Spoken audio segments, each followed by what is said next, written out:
বাঁচাতে হবে মাছ, বাঁচাতে হবে নদীর জল, তবেই বাঁচবেন মৎস্যজীবীরা। মৎস্যজীবীদের অধিকার বিপন্ন হলে সংকট পুষ্টি থেকে পরিবেশের। এই বার্তা নিয়ে শুক্রবার ফরাক্কায় এসে পৌঁছল সুন্দরবনের ফ্রেজারগঞ্জ থেকে শুরু হওয়া একটি অধিকার যাত্রা।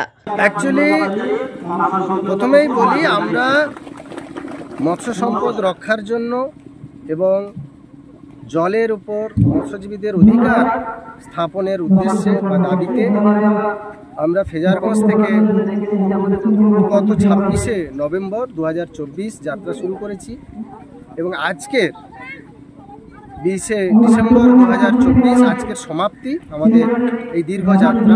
26শে নভেম্বর ফ্রেজারগঞ্জ থেকে শুরু হয়েছিল এই যাত্রা। 16 তারিখ বহরমপুরের সাংবাদিক সম্মেলন থেকে উঠেছিল মৎস্যজীবীদের অধিকার রক্ষা, মাছ রক্ষার দাবি।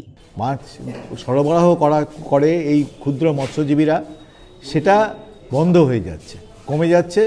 এর বদলে যেটা হচ্ছে সেটা হচ্ছে বিশাল বিনিয়োগ করে বিভিন্ন জায়গাতে অ্যাকোয়াকালচার নামে একটা শব্দ দেখবেন এখন খুব চলছে, যেটা আমাদের প্রাচীন মাছ চাষ ছিল, সেটা এখন হয়ে গেছে অ্যাকোয়াকালচার।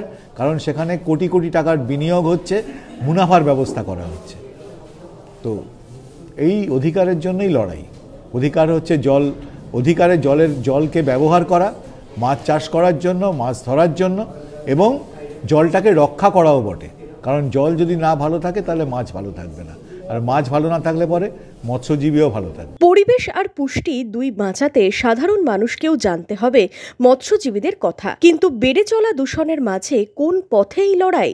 উত্তর খুঁজছেন মৎস্যজীবীরাও। Bureau report, imagine community media.